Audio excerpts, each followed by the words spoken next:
Quero abrir a Bíblia na carta de Paulo aos Romanos. Carta de Paulo aos Romanos, capítulo 13. Capítulo 13. Vamos ler do versículo 11 até o versículo 14. A palavra diz: E digo isto a vós outros, que conheceis o tempo. Já é hora de vos despertardes do sono, porque a nossa salvação está agora mais perto do que quando no princípio cremos. Vai alta a noite e vem chegando o dia. Deixemos, pois, as obras das trevas e revistamo-nos das armas da luz.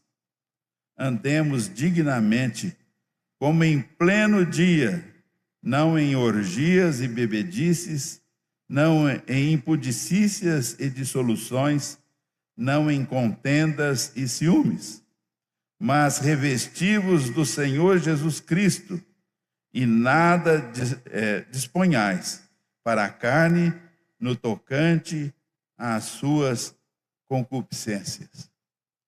Senhor, nos ensine mais uma vez nessa noite, nós possamos trazer, ó Pai, o ensino da Tua palavra de uma maneira que possamos entender e o sentido que o Senhor quer sempre a nossa atuação, advindos dessa instrução maravilhosa para as nossas vidas, que produz vida a todos nós.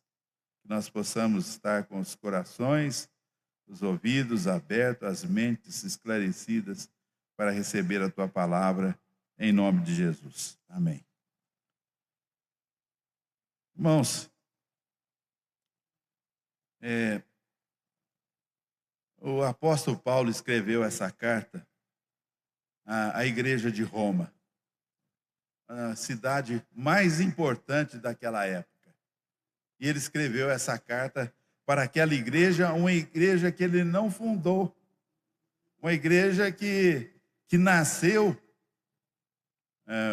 provavelmente do ensino dele em outras regiões, e crentes que foram para Roma, já instruídos da palavra de Deus, começaram aquele trabalho naquela cidade tão importante, e aquele trabalho cresceu e a igreja começava a desenvolver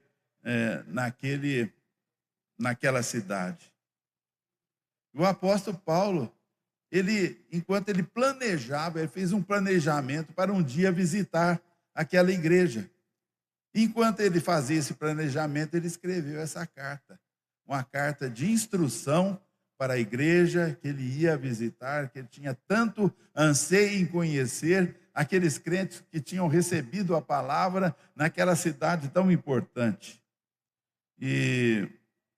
Mas ele sabia que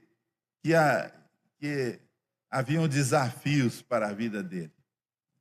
Só que ele não imaginava nunca que, embora ele tivesse alcançado o seu objetivo, lá não teria um bom fim, a princípio, para ele, porque foi lá que ele foi martirizado e morreu. Ele planejava ir lá, instruir a igreja, e quando ele chegou naquela cidade, ele foi preso.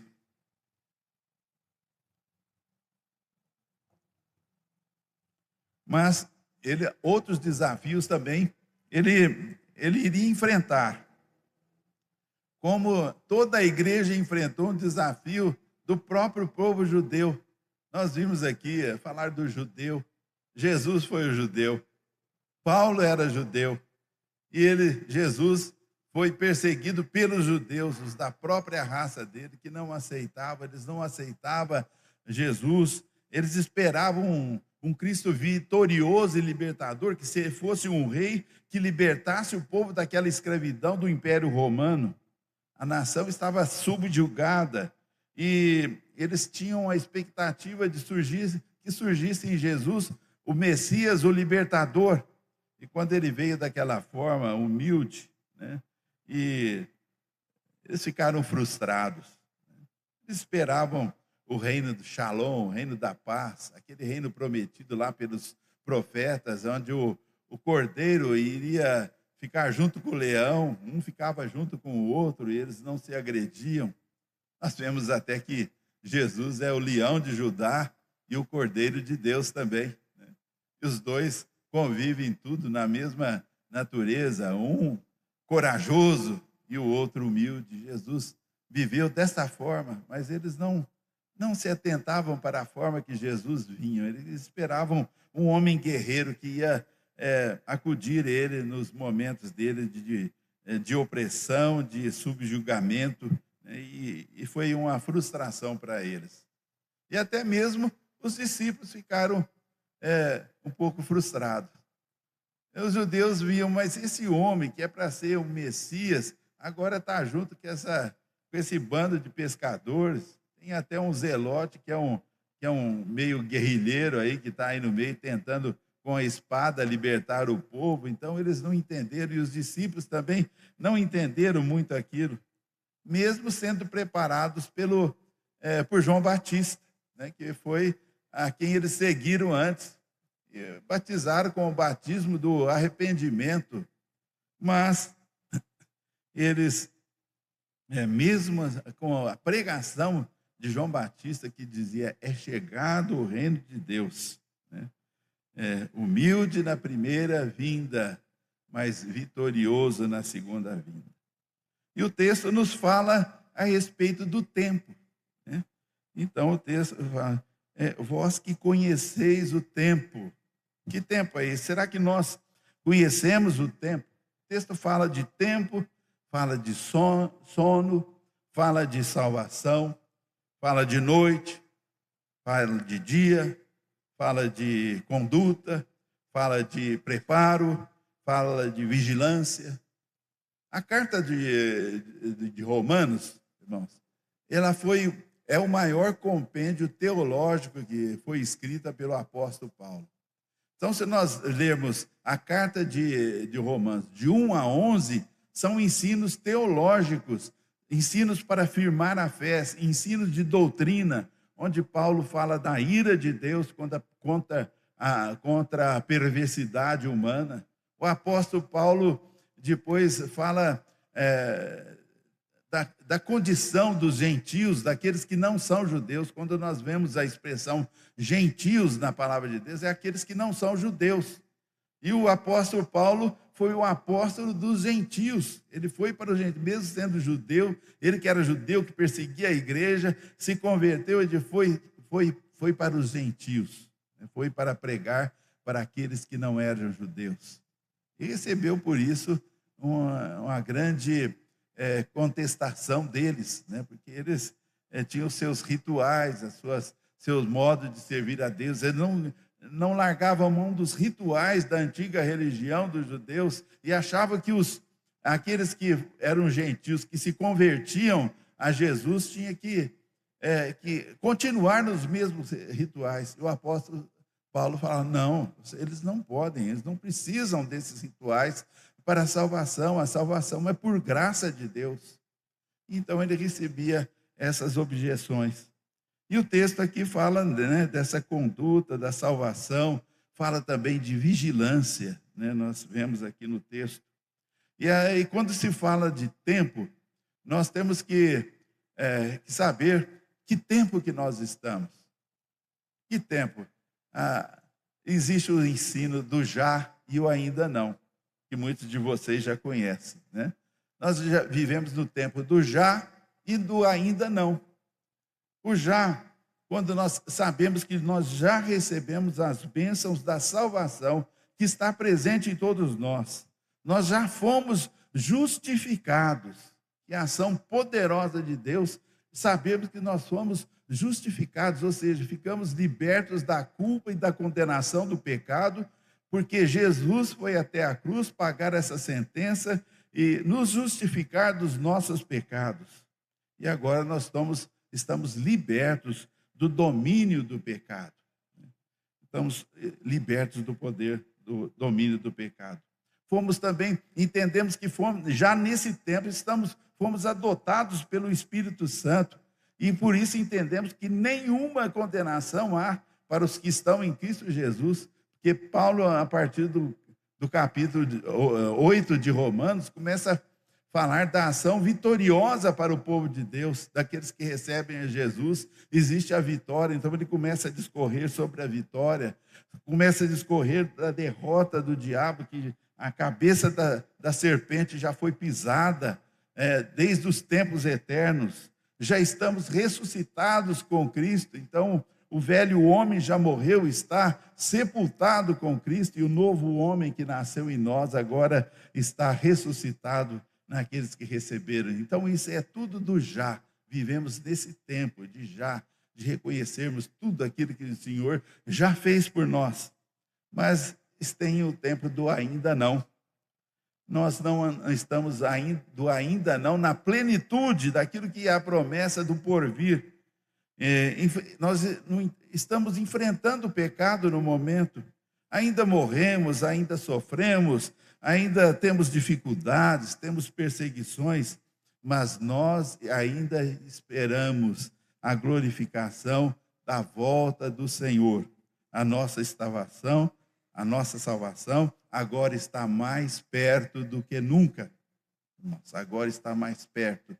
E ele fala como se fosse um poema, né? A noite já está passando, o dia vai chegando.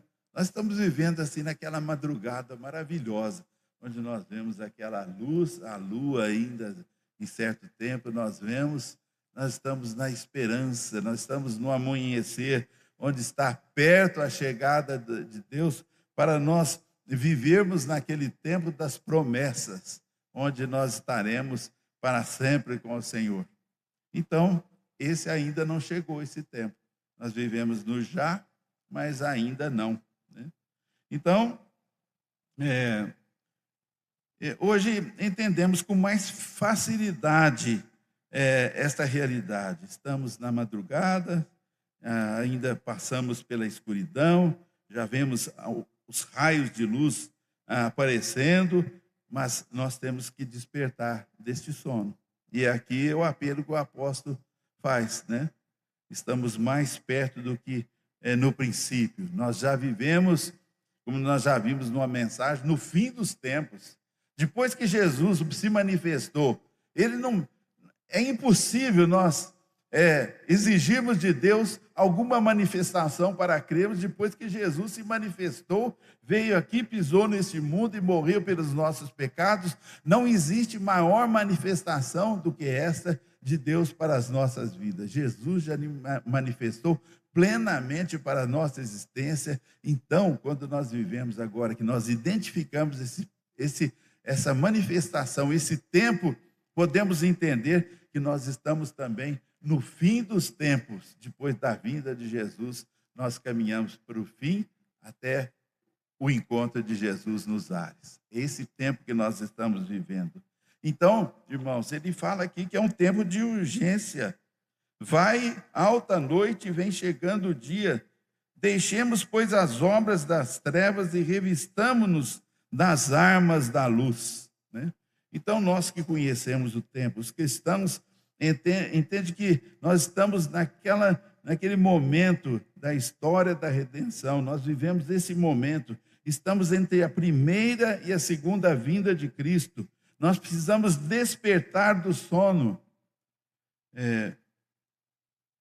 Precisamos sair. Ele alerta a gente, o povo de Deus, nós aqui, nós precisamos sair da letargia, Senhor, daquela comodice espiritual. Nós não podemos ficar acomodados espiritualmente. Nós precisamos reagir e perceber a importância desse tempo que nós estamos vivendo como nenhum tempo do passado da história do Antigo Testamento viveu, que eles viviam apenas na expectativa e nas promessas. Hoje nós vivemos já na realidade da vinda de Cristo. Então é preciso que nós, como igreja, nos despertemos para uma vida diferente, uma vida de despertamento. Vamos ter levantado nessa madrugada, já lavado o rosto, né, para despertar, e vamos nos preparar para viver uma vida digna diante de Deus. Então, o cristão não pode viver distraído com o mundo, como diz aqui, né? E o apóstolo Paulo, do capítulo 12 em diante, até o capítulo 11 de Romanos, que eu já falei, são instruções doutrinárias para a igreja, de aprendizado da doutrina. Do 12 em diante, ele vai partir para a prática. Nós vemos no primeiro versículo do capítulo 12 de Romanos, que ele fala: rogo-vos, pois, irmãos, pelas misericórdias de Deus, que apresenteis o vosso corpo por sacrifício vivo, santo e agradável a Deus, que é o vosso culto racional. Irmãos, agora nós estamos vivendo esse tempo que nós devemos nos apresentar diante de Deus, apresentar o nosso corpo como sacrifício vivo, sacrificar o velho homem que já morreu e agora viveram a vida do novo homem, a imagem e semelhança de Cristo. Aquele que é esculpido pela ação do Espírito Santo, ele vai batendo um martelinho, esculpindo a imagem de Cristo em nossas vidas. Ele esculpe, às vezes, com o martelo e com o formão, e às vezes dói também, mas ele vai esculpindo até que nós cheguemos à plenitude da imagem e semelhança de Cristo. É isso que é o propósito de Deus para a nossa vida. Então, nós estamos na proximidade da salvação final. A nossa salvação está agora mais perto, no tempo agora está mais perto. Não se trata mais de justificação, que ela já foi recebida por meio de Cristo. E ele está falando aqui para quem? Vós outros que conheceis o tempo. Está falando para aqueles que conhecem o tempo. E nós, os que estamos aqui, os crentes em Cristo, devemos conhecer o tempo e estarmos percebidos para esse tempo. Jesus fala: olhai os campos, olhai a figueira, os frutos já estão maduros. Então nós temos que ver os tempos que nós vivemos. A graça da justificação já alcançou a nossa vida. Fomos salvos, então, da culpa do pecado, da condenação do pecado. Agora nós não precisamos viver mais desse medo da culpa, do pecado, da condenação do pecado.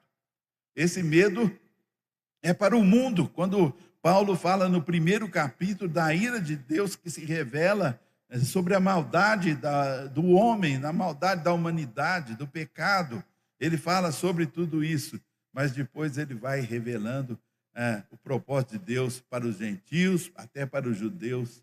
E nós hoje sabemos que nesse meio de doutrina, está a doutrina da justificação, uma doutrina importantíssima para nós termos segurança na nossa vida com Deus. Fomos salvos também do poder do pecado. O pecado já não tem domínio sobre nós, diz a palavra.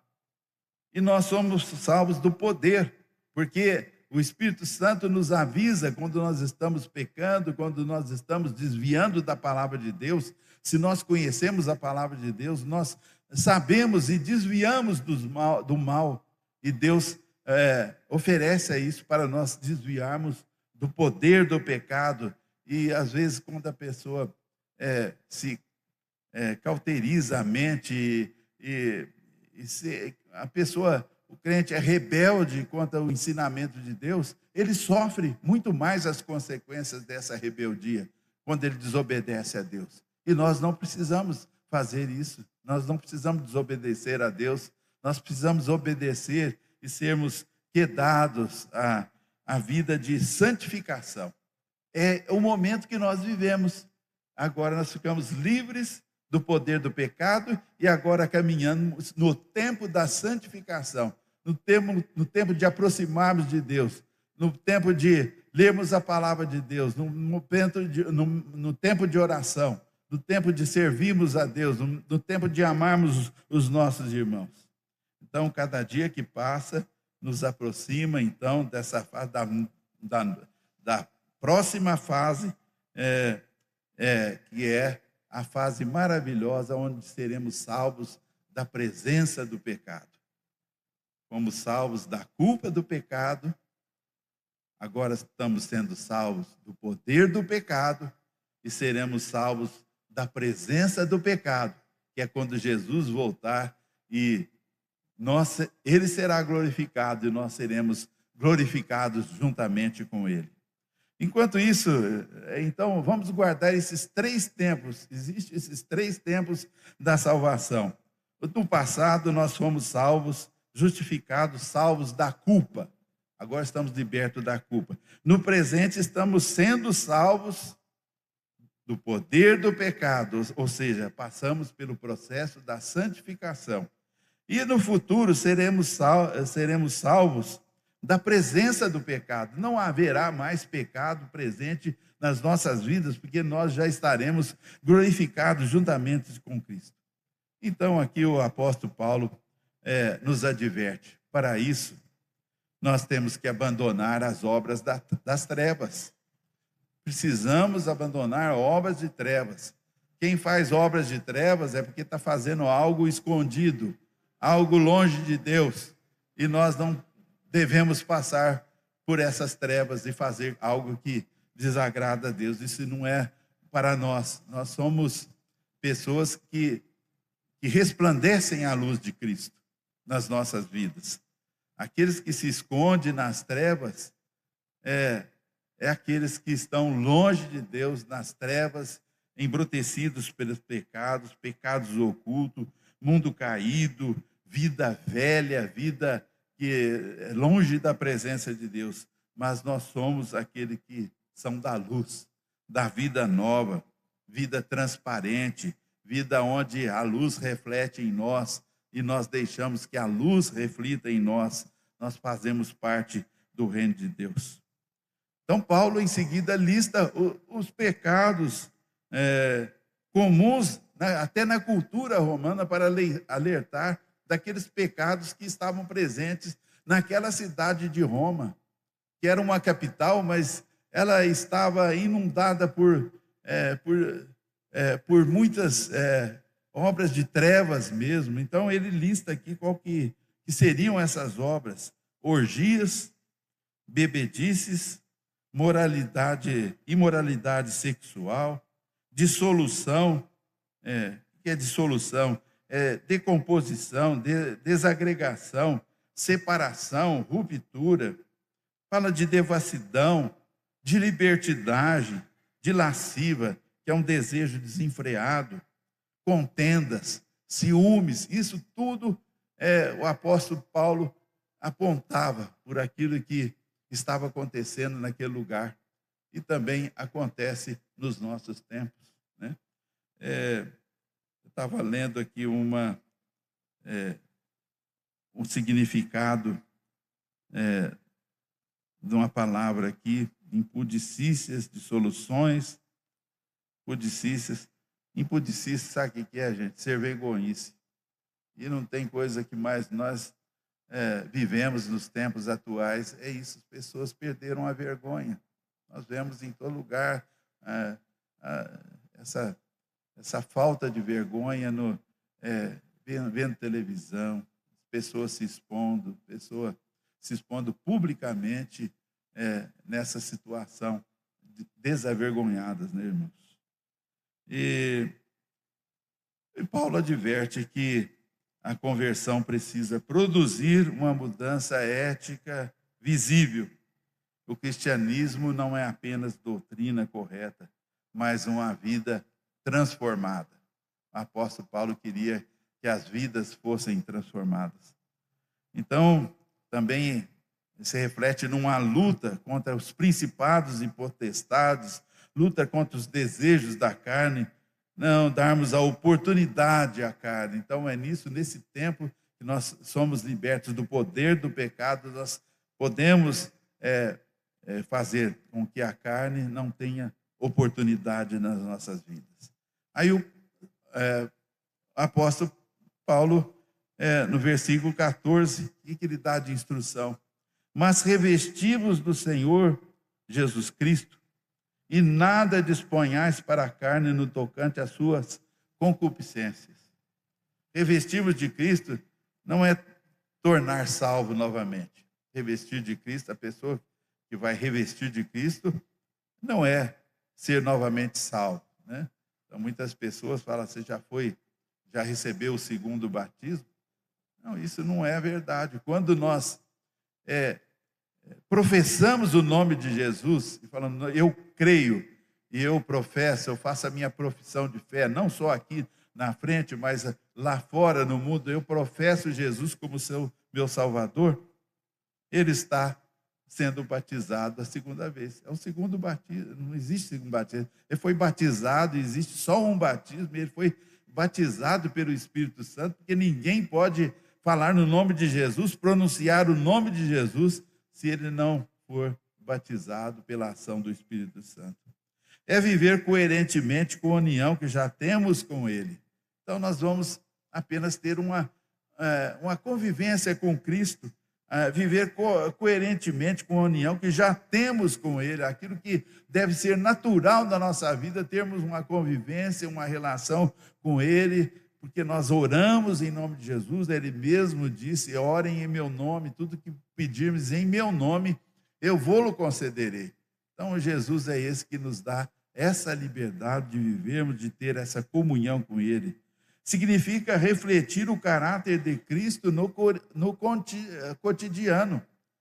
Refletir, será que aquilo que eu estou fazendo, o modo que eu estou procedendo, Jesus está satisfeito? Já pensou se nós fizéssemos essa pergunta em todas as nossas atitudes, Jesus está satisfeito com isso?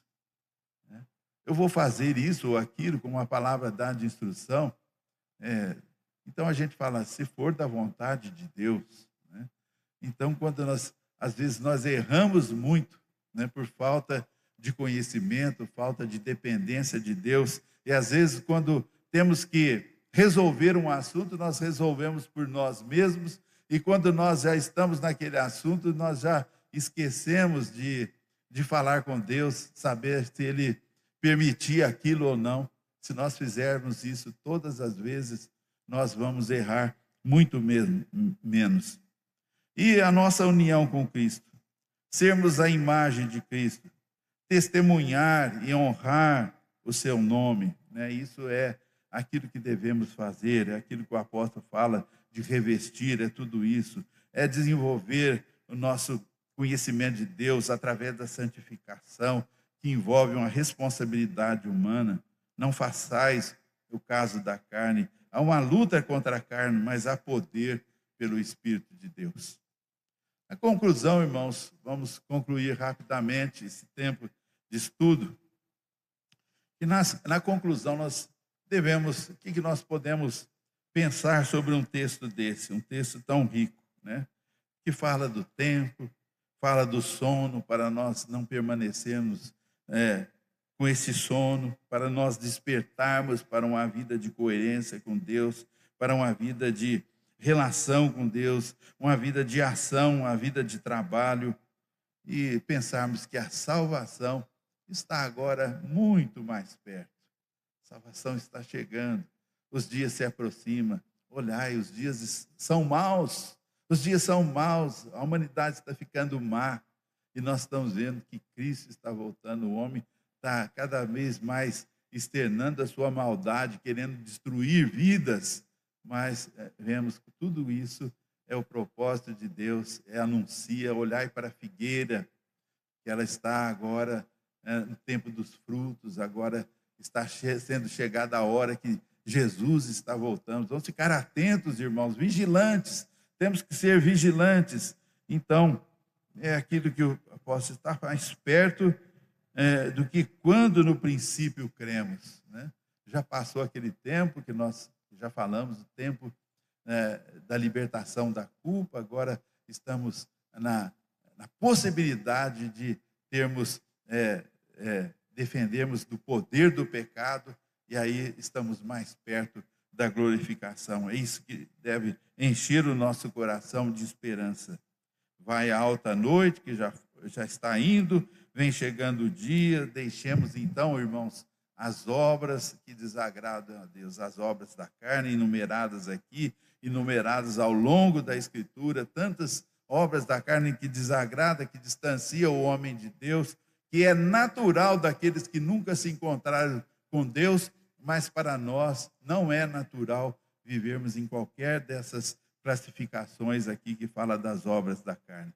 Mas nós temos que revestirmos de Deus, na consciência da volta de Cristo, a consciência da volta de Cristo.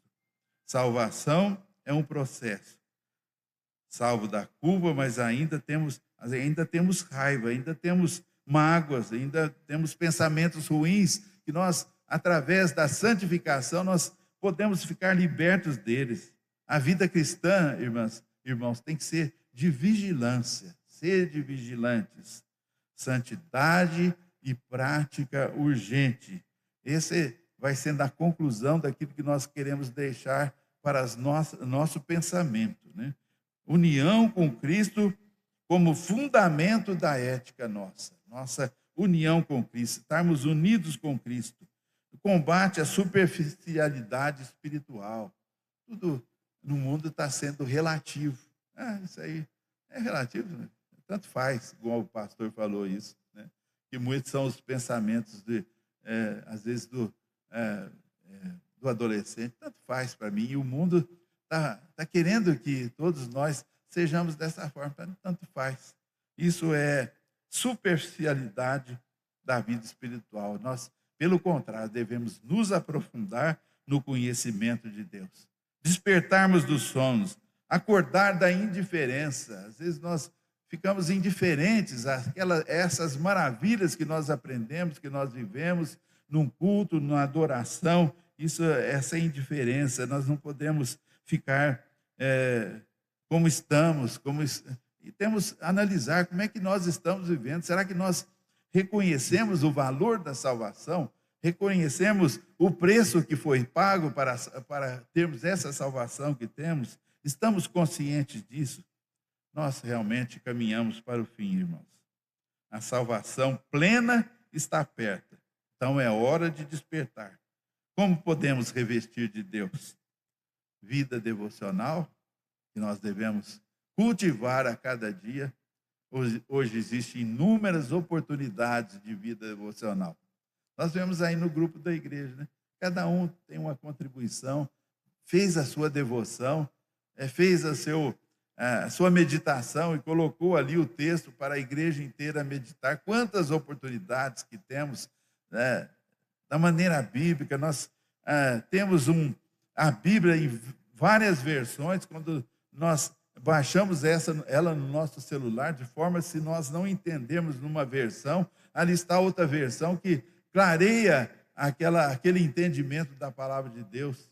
Temos ainda aproveitar aquilo de bom que existe na internet e afastarmos aquilo que é ruim, que traz maldade para os nossos corações, instruirmos o nosso povo, a nossa família, ficarmos vigilantes, de olho naquilo que está sendo aprendido, e podemos aproveitar daquilo que é bom.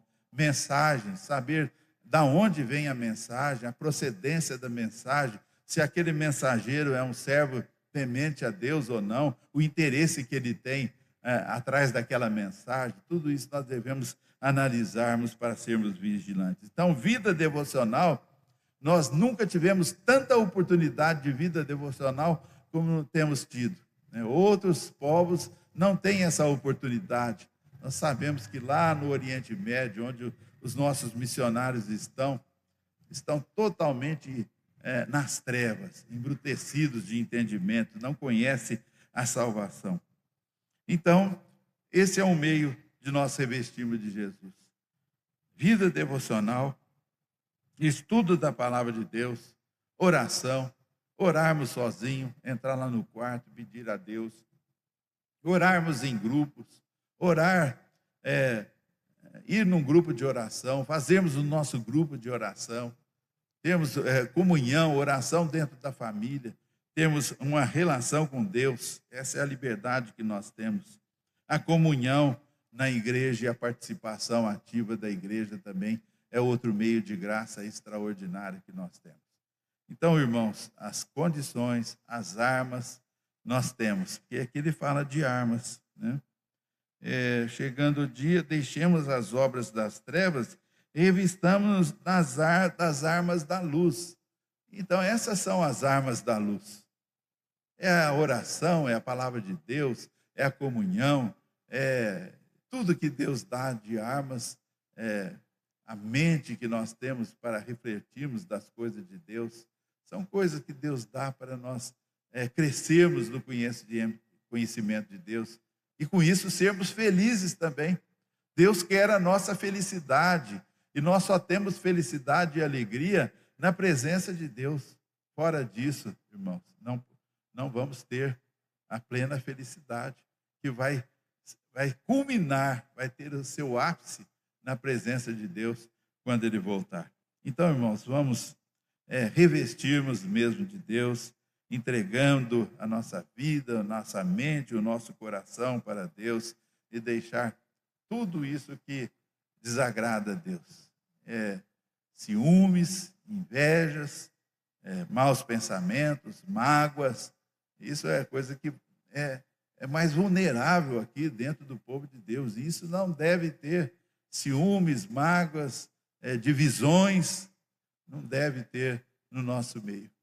Que Deus nos abençoe para vivermos revestidos da graça, revestimos de Jesus, daquilo que é do Senhor, que nós temos essa possibilidade maravilhosa. Que Deus nos abençoe.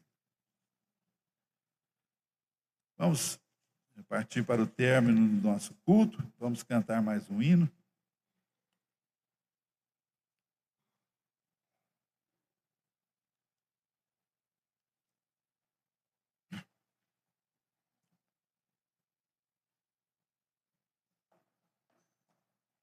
É o hino 306. Vamos ficar de pé, irmãos, para finalizarmos.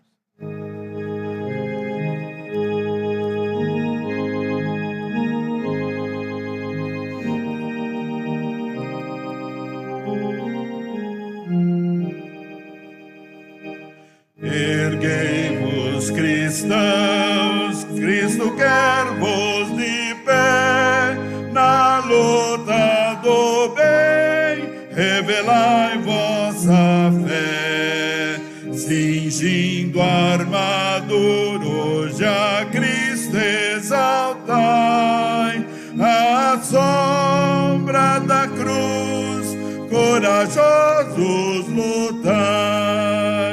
Sede fiéis, sede fiéis, sede fiéis, e por Cristo lutai. Jesus vos remeu, afastai o temor, confiante segui vosso bom Salvador. Na causa de Cristo, fervor demonstrai, à sombra da cruz, corajosos lutai. Sede fiéis, sede fiéis, sede fiéis, e por Cristo lutai. As hostes do mal deveis hoje enfrentar, das suas prisões, pecadores livrai, de Cristo bem alto pendão levantai, à sombra da cruz, corajosos lutai. Fiéis, sede fiéis, sede fiéis, e por Cristo lutai. Assim, irmãos, nós pedimos a tua graça para permanecermos fiéis. Enche, ó Pai, o teu amor, enche-nos de fé, para que sejamos corajosos, para revestidos de Jesus, possamos enfrentar as hostes do mal, porque o Senhor já nos remiu, o Senhor já nos resgatou. Então, ó Pai, nós temos que ter o fervor, que agora estamos libertos da culpa, ó Pai, e agora prosseguimos para o alvo. Ajuda-nos, ó Pai, a imbuir em nós essa realidade, que isso aí possa, ó Pai, ser uma coisa de contágio para com todos aqueles que nós convivemos, para verem em nós o reflexo da imagem de Cristo nas nossas vidas. Abençoe o teu povo, nós pedimos isso, ó Pai, que sejamos todos abençoados pela tua graça e a tua misericórdia, em nome de Jesus. Amém. Amém.